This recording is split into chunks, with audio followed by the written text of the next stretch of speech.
سلام دوستان، 50 تا زامبی در علیه 10 تا اورنگولم دارن میجنگن.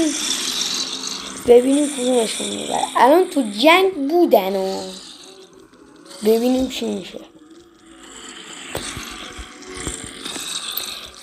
بعضی هاشون جنگیدن که ذره روشون کم شده. نپر بیرون، نپر بیرون، تو نباید بپری بیرون، شما همونجا باید بجنگی.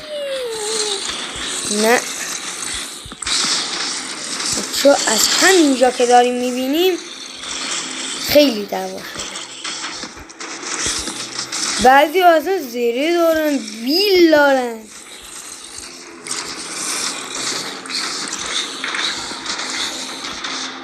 چون کلش باز ببخشید. بعضی اصلا بیرون می اومدن، انگار زامبیا داره میبازن.